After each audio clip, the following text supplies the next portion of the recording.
और सबसे पहले बात करेंगे भोपाल से आ रही बड़ी खबर की। भोपाल से बड़ी खबर इस वक्त सामने आ रही है, जहां पर उपराष्ट्रपति के अपमान का मामला उठाया गया है बीजेपी की तरफ से। बड़ी खबर इस वक्त आपको बता रहे हैं, टीएमसी सांसद और राहुल गांधी के खिलाफ बीजेपी का प्रदर्शन। रोशनपुरा चौराहे पर बीजेपी नेताओं ने किया विरोध प्रदर्शन। राहुल गांधी और सोनिया गांधी देश से माफी मांगे, ये बीजेपी की तरफ से कहा गया है। तो ये पूरा मामला उठाया जा रहा है। यहां पर वो सदस्य जो मिमिक्री कर रहे थे और राहुल गांधी जो वीडियो बन रहे थे, उनके खिलाफ बीजेपी सवाल उठा रही है। राहुल गांधी और सोनिया गांधी देश से माफी मांगे, ये कहा गया है। बड़ी खबर इस वक्त की आपको बता रहे हैं, उपराष्ट्रपति के अपमान पर बीजेपी का प्रदर्शन। टीएमसी सांसद और राहुल गांधी के खिलाफ बीजेपी ने प्रदर्शन किया है। रोशनपुरा चौराहे पर बीजेपी नेताओं ने विरोध प्रदर्शन किया। तस्वीरें आप देख सकते हैं। राहुल गांधी और सोनिया गांधी देश से माफी मांगे, ये मांग की जा रही है। कुछ इस तरह के जो पोस्टर हैं वो भी इन्होंने हाथ में लिए हुए थे और माफी की मांग कर रहे थे। टीएमसी सांसद और राहुल गांधी के खिलाफ ये बीजेपी का प्रदर्शन देखने को मिला है।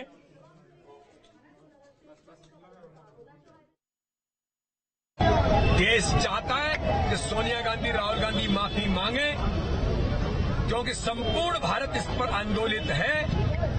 घोर अपमान हमारे सर्वोच्च संवैधानिक पद का राहुल गांधी और सोनिया गांधी ने किया है, और जिस प्रकार से देश के अंदर लगातार भारत को अपमानित करने का काम कर रही है कांग्रेस, इंडी गठबंधन, क्योंकि इनके पास कुछ बचा नहीं है।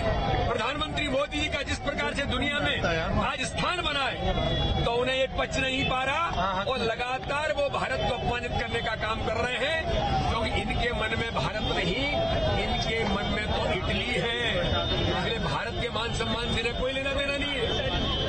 तो आज देश अपमानित हुआ है, कांग्रेस के राहुल गांधी सोनिया गांधी को जवाब दे रहा है। जिस तरीके से संवैधानिक पद पर बैठे हुए उपराष्ट्रपति की मिमिक्री की टीएमसी के सांसद ने और राहुल गांधी जी ने उनका वीडियो उतारा, उसकी निंदा नहीं की। मैं समझता हूं यह कांग्रेस का चरित्र है, यह कांग्रेस का गंदा चरित्र है कि संवैधानिक पद पर बैठे हुए लोगों का अपमान करना, संविधान की धज्जियां उड़ाना। उसके खिलाफ आज भारतीय जनता पार्टी ने पूरे देश में प्रजातंत्र की रक्षा के लिए, संवैधानिक पद पर बैठे हुए लोगों के स्वाभिमान की रक्षा के लिए सारे देश में पुतला दहन का निर्णय लिया है। आज हम यहाँ राहुल जी का पुतला दहन करेंगे और बताएंगे कि प्रजातंत्र की रक्षा के लिए, संवैधानिक पद पर बैठे हुए लोगों के सम्मान के लिए भारतीय जनता पार्टी आज सड़क पर है। इस प्रकार की प्रजातंत्र की हत्या हम नहीं होने देंगे। देखिए, तमाम बीजेपी के बड़े नेता यहां पर पहुंचे हुए थे, सवाल उठाए गए हैं। इसी पर ज्यादा जानकारी के साथ हमारे सहयोगी अतुल जुड़ गए हैं। अतुल, कांग्रेस कहीं ना कहीं अब बैकफुट पर दिखाई देगी। आज बीजेपी ने जिस तरीके से हल्ला बोला है, क्योंकि एक तरफ कांग्रेस कुछ मुद्दों को भुनाने की कोशिश कर रही थी, जवाहरलाल नेहरू का मामला उठाने की कोशिश कर रही थी, लेकिन दिल्ली से एक मुद्दा निकलकर और उसकी आंच अब भोपाल में भी दिखाई दे रही है।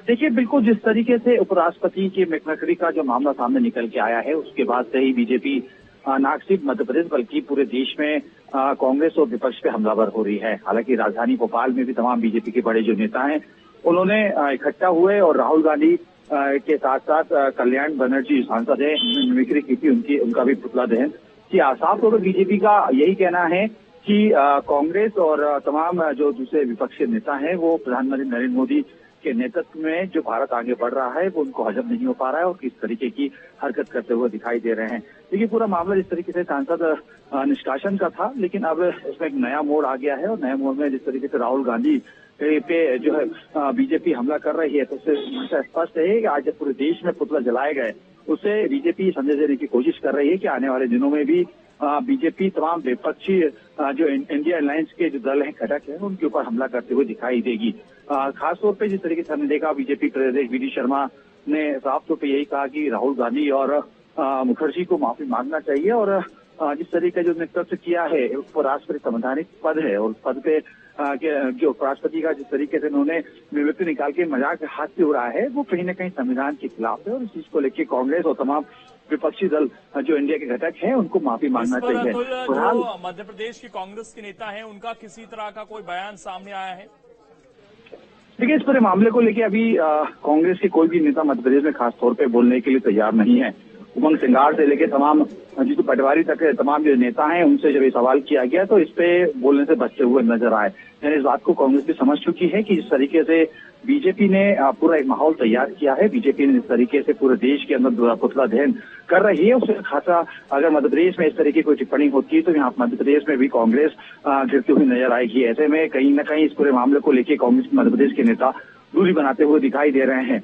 बहरहाल सियासत है और सियासत और भी तेज हो चली है, क्योंकि जिस तरीके से तमाम जो बीजेपी के नेता उन्होंने यही कहा है कि अगर जल्द से जल्द इंडिया के घटक इस पूरे मामले को लेके माफी नहीं मांगते हैं तो आगे और भी आक्रोश झेलने को तैयार रहना चाहिए। यानी कुल मिला के ये कह सकते हैं कि आने वाले दिनों में और भी सियासी सरगर्मियां इस पूरे मामले को लेके बढ़ सकती हैं। हालांकि पूरा जो मामला था वो सांसदों के बीजेपी इस पर फ्रंट फुट पर घेरती हुई नजर आ रही है। कांग्रेस पार्टी को लगातार अब सवाल उठाए जा रहे हैं और वो पूरा वीडियो जो सामने आया उसको लेकर वो सांसद तो घेर ही रहे हैं जो मिमिक्री कर रहे थे, साथ ही राहुल गांधी क्योंकि वीडियो बना रहे थे वहां पर, उन पर भी सवाल उठाए जा रहे हैं। बहुत शुक्रिया अतुल आपका जुड़ने के लिए और जानकारी देने के लिए। और खबरों में आगे बढ़ेंगे, बात मनेंद्रगढ़ की करेंगे जहां